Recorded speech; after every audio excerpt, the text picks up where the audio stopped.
집값이 바닥을 다졌다라는 소식 아마 조금씩 들어보셨을 겁니다. 그런데 진짜 바닥일까? 이런 궁금증이 생기실 거예요. 그렇죠.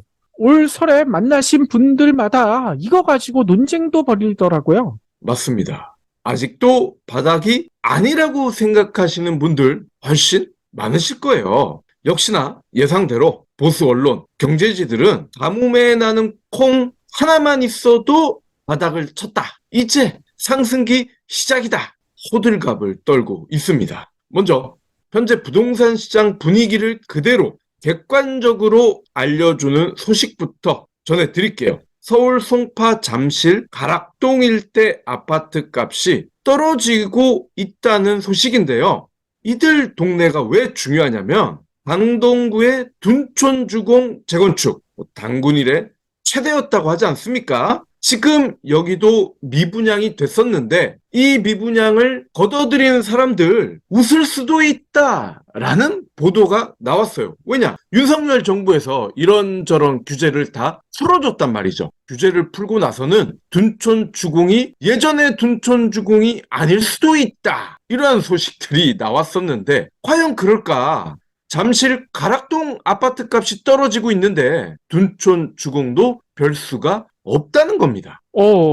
실제 거래 가격은 어떻게 나왔나요? 네, 24일 국토부 기준입니다. 송파 신천 잠실 파크리오 84제곱미터 16억 5천만 원에 거래가 됐는데요. 같은 크기의 아파트가 21년 8월에는 25억 3천에 거래가 됐습니다. 1년 5개월 만에 9억이 증발했어요. 엄청나게 빠졌죠. 파크리오는 6,864세대 대단지 아파트입니다. 송파 가락의 헬리오시티 전용 84제곱미터는 지난달 15억 9천에 거래가 됐는데 이번 달에는 1천만 원 더 떨어져서 15억 8천에 거래가 됐습니다. 21년 말에는 23억 8천에 거래가 됐으니까 여기도 8억 원이 날아갔습니다. 그렇군요. 아니, 정부가 서둘러 규제도 풀었는데, 시장은 반대로 가고 있네요. 그렇죠. 지난달부터 15억 이상 아파트 주담대 금지 규제를 풀었습니다. 시장에선 규제 완화로 고가 아파트가 많은 송파구 반등할 것으로 예상을 했죠. 물론 이때도 경불지는 별짓을 다 해봐라 아무 소용없을 거다 라고 자신 있게 이야기를 했었는데 실제로는 경불진 두 PD의 예상이 적중한 것으로 나타나고 있습니다. 규제 해제 이후 오히려 매물이 많아지면서 아파트 값이 더 떨어지고 있다는 겁니다. 잠실동의 복덕방 사장님은요, 지난달 15억 이상 주택대출 규제 해제 이후 잠실 아파트 거래량이 많이 늘었지만 실거래가는 대래 하락했다. 매도 문의가 늘면서 매물이 쌓였고 그 여파로 매매 가격이 하락한 것으로 보인다. 이렇게 명쾌하게 설명을 해주셨습니다. 그렇군요.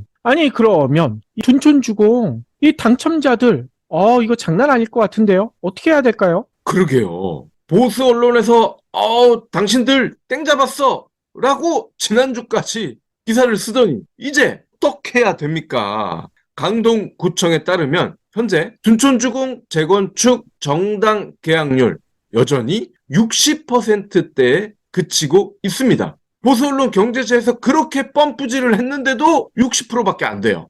둔촌주공 전용 84제곱미터 분양가가 14억 원 이상이기 때문에 여기보다 더 입지가 좋다는 잠실 송파 일대 아파트 값이 계속 떨어지고 있는데 둔촌주공 청약하겠습니까? 그러니까요. 아니, 그리고 언론들이 얘기하고 있는 그 계약률, 그 자체도 공식적으로 발표한 게 아니라면서요. 그냥 언론들의 그렇죠. 내피셜이라고 합니다. 그렇기 때문에 60%, 70% 이거에 한참 못 미칠 것이다. 실제 계약률은요. 뭐 이런 얘기도 나오고 있죠. 네. 그러니까 부동산 규제 사실상 거의 다 풀어줬지만 효과가 미미하다는 뜻입니다. 은행과 은행의 빚으로 운영되는 한국의 기형적인 부동산 시장에서 은행과 대출 자체가 달라지지 않는 이상 다른 어떤 것도 통하지 않을 것이란 예상이 오히려 현실화하고 있다는 겁니다. 자, 그럼 다음 뉴스를 볼게요. 정부가 시장 연착륙을 위해 큰 폭의 규제 완화를 단행했고 한국은행의 기준금리 인상도 막바지에 돌입했다라는 분석이 나오고 있다. 따라서 집값이 이제 오르지 않겠느냐라는 희망사항을 전달하는 매일경제의 뉴스입니다. 한국부동산원 주간 아파트 가격 동향을 근거로 댑니다. 새해 들어 아파트값 하락폭이 3주 연속 떨어지고는 있는데 낙폭이 둔화되고 있대요. 서울의 경우 소폭이지만 거래량이 지난해 11월과 12월 연속으로 증가했다고 합니다. 설 연휴 이후 건설사와 정비사업 조합들이 본격적으로 분양 준비에 나설 것으로 예상이 되는데 이때 부동산 시장 전문가 5명에게 향후 시장 전망을 물어봤다는 거예요. 오, 뭐라고 답했다고 합니까? 전문가들은 대체로 올 상반기까지는 고금리 영향으로 집값 하락세가 이어지겠지만 정부의 규제 완화, 기준금리 정점 시그널 이런 것들이 겹치면 대기 수요가 많은 수도권 단지들 위주로 거래량이 증가하고 가격도 바닥 다지기 현상이 나타날 것이다 라고 예상했다고 합니다. 우선 이들은 지난 13일 하느니 기준금리 0.25%포인트 인상을 했고 이에 대해 금리 인상 자체는 여전히 악재지만 수요자의 심리가 고금리에 적응하고 있고 최종금리가 최고 3.75에서 멈출 것이란 전망이 지배적인 만큼 하락폭을 심화시킬 요인은 아니다라고 분석을 했대요. 오호. 아니, 그런데 전문가의 분석이 진짜 맞나요? 고금리에 적응하고 있는 사람이 누가 있습니까? 그러게 고금리에 적응이 되나요? 그러게요. 무슨 이야기를 할 건지 일단 떡밥을 뿌렸는데 5명이 언급한 걸 가지고 지배적이라는 용어를 썼습니다. 너무 웃기지 않나요? 이런 식이면 동창회에 5명이 해가지고 3명 정도 동의한 내용이 학교 전체 방향이 된다라고 우기는 것과 같은데 이게 우긴다고 될 일입니까? 무엇보다 서울 아파트 거래량이 소폭이지만 이라면서 지들도 샘플의 한계가 있다는 점을 인정을 하고 있습니다. 그러면서 결론은 지들이 원하는 대로 낼 거야 라고 선전포고를 한 거죠. 윤지혜 부동산 R114 리서치 팀장이 이젠 시장 참여자들이 고금리에 적응하고 있다. 금리 인상이 모든 시장 변수를 집어삼킬 정도의 영향을 주긴 어렵다라고 했고요. 박원갑 국민은행 수석 전문위원도 지난해는 금리 공포 국면이었지만 수요자들이 고금리에 적응하고 있다. 설 이후엔 일부 지역에서 거래량이 살아날 걸 이렇게 예상을 했어요. 특히 두 사람은 30일부터 출시되는 특례보금자리론 혜택을 받는 9억 원 이하 주택의 거래량이 살아날 것이다 라고 이야기를 했습니다. 아하. 아니, 그런데 이 전문가들은 어떻게 해야 고금리에 적응을 했을까요? 이 적응한 사람이 도대체 누구인지 궁금하네요. 적응을 한 사람이 물론 없진 않을 거예요. 대한민국에서. 근데 대한민국에서 고금리에 적응한 사람 아마도 있는 놈들 이야기일 겁니다.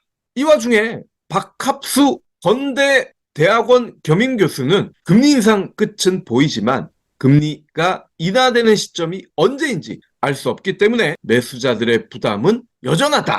함영진 직방 빅데이터 랩장도 최종 금리가 높아야 3.75로 예상되지만 올해 경제 성장률 전망이 나쁘기 때문에 경기 침체에 따른 매수 심리 악화도 무시할 수 없는 상황이다. 독박을 쓰긴 싫으니까 이 2명 정도 전문가의 멘트도 인용을 한 것 같아요.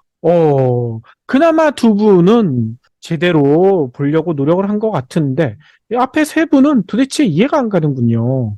정부의 1.3 대책으로 전국 대다수 지역이 규제 지역에서 해제가 됐고 분양 관련 규제도 대폭 완화돼서 시장 영향에 관심이 쏠리고 있는데 전문가들은 집값 하락세를 급반전시킨 어렵지만 수도권 핵심 지역의 인기 대잔지를 위주로 금매 거래가 활성화되면 전반적인 거래량 상승이 나타날 수 있다. 이렇게 내다봤대요.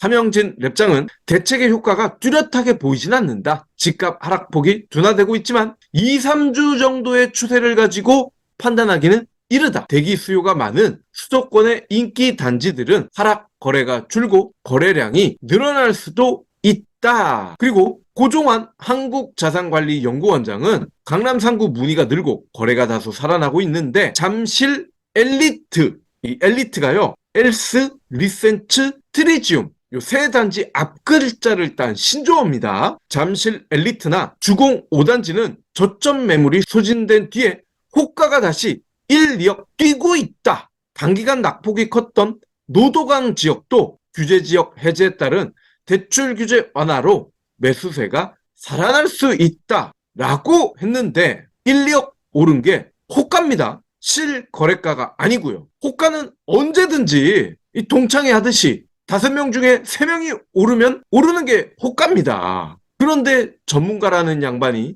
호가가 1, 2억 오른 걸 가지고 앞으로 집값이 상승세로 돌아설 수 있다라는 근거로 삼는다는 게 놀랍습니다. 그러니까요. 아니, 게다가 거래량이 늘어날 수 있다. 그런데 지금 바로 제가 서울시 부동산 매매 거래량 현황 이거 살펴봤거든요. 1월 들어서 거래량이 몇 건인 줄 아세요? 아이고, 2,800건 정도 돼야 거래량 살아났다라고 얘기할 수 있는데요. 10분의 1, 280건밖에 안 됩니다. 네. 오늘이 1월 25일인데요. 그럴 줄 알고 이 양반은 그런 거죠. 늘어날 수 있다라고 얘기했지 않냐. 어이가 없죠. 자, 근데요. 더 어이가 없는 소식이 있습니다. 전문가 양반들, 이를 어쩝니까? 이 소식을 아는 건가요? 아니면 모르는 척 하는 건가요? 올 상반기에 전국 아파트 입주 물량 엄청나게 늘어납니다.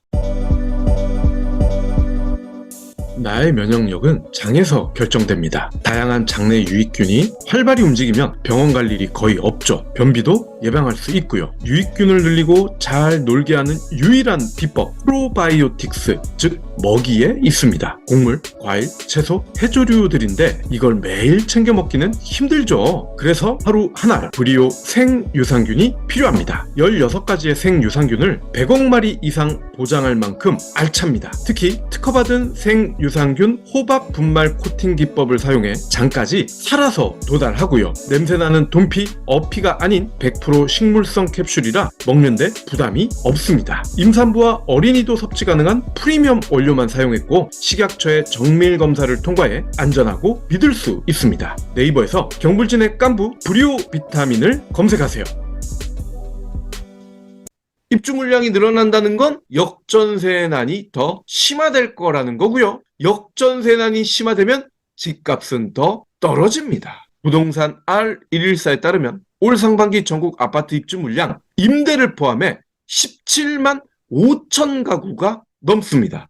작년 같은 기간 14만 4천 가구에 비해서도 3만 가구 이상이 많아요. 올해 전체적으로 입주 물량은 35만 6천 가구, 지난해 33만 2천 가구보다도 2만 가구가 증가합니다. 이같이 입주 물량 증가세는 금리 부담에 더 가팔라질 수밖에 없을 겁니다. 왜냐? 대출이자 부담이 높다. 이렇게 되면 실거주 하겠습니까? 아니면 전세 주고 전세금으로 일단 급한 불을 끄겠습니까? 전세를 줄 겁니다. 정부 규제 완화로 실거주 요건이 완화가 됐거든요. 잔금을 치르기 전에 대출 금리가 부담이 되면 전세를 놓는 사람들이 늘어날 거고 그럴 경우 전세 물량은 급증을 할 겁니다. 역전세난은 이미 지난해 하반기부터 이어져 왔고 올해는 인천, 대구 지역을 중심으로 더 심화될 거예요. 입주 물량이 크게 확대된 지역 중심으로 가격 하락은 이미 큰 상황입니다. 그러니까요. 그런데 문제는 이렇게 전세도 구하지 못해가지고 지금 불 꺼진 집들이 그렇게 많다면서요. 맞아요. 지금도 어려운데 앞으로 물량이 더 많이 쏟아집니다. 이런데도 가격이 바닥권이라고요? 지금이 만약 바닥이라면 이제는 지하로 뚫고 들어갈 겁니다. 이뿐이 아니에요. 리모델링 입주 물량도 역전세난을 가중시킨다는 겁니다. 리모델링 협회에 따르면 최근 세대수를 추가하는 리모델링을 비롯해서 2, 3년 후에 입주하는 대규모 단지의 리모델링이 진행되고 있다. 현재 리모델링 착공을 준비 중인 단지도 100개가량이 된다. 리모델링이 완료가 되면 입주가 시작될 텐데 향후 입주 물량 더 늘어날 수밖에 없다. 이렇게 설명을 합니다. 그래서 전셋값도 계속 떨어지고 있죠. 맞아요. 1월 셋째 주 기준으로 마이너스 0.84%입니다. 그 직전 주가 마이너스 0.76. 오히려 하락폭이 확대가 됐어요. 지금 말씀드린 근거들이 쌓여 있는데 낙폭이 줄어들겠습니까? 정리해 볼게요. 전문가들도 어떤 매체의 멘트를 하느냐에 따라 이야기가 달라지고 전문가 개인도 그때그때 말이 다른 상황입니다. 전문가가 맞는 건지 아님 전문가도 잘 모르는 게 부동산 시장인 건지 그럼 차라리 기상청처럼 부동산도 그냥 부동산 시세 캐스터라는 표현이 더 낫지 않을까요? 그렇겠죠. 중요한 건 올해 내내 경기 침체가 이어질 가능성이 굉장히 크다는 사실 그리고 금리 인하는 빨라야 4분기에나 가능하다는 사실입니다. 침체 플러스 고금리 이게 그렇게 흔한 상황이 아닙니다. 굉장히 드문 상황인데 집값이 계속 내려갈 수밖에 없다는 겁니다. 우리가 설 연휴를 즐기고 있는 동안 미국 빅테크 기업들은 엄청나게 많은 수의 직원들을 해고했습니다. 경기 침체 우려가 아니라 이미 경기 경불진 침체입니다. 관주해 주셔서 감사합니다. 하트 투척, 댓글 남기기, 링크 공유, 계좌 후원 등 경불진 두 PD에게 힘을 보태주세요. 더 좋은 내용으로 보답하겠습니다.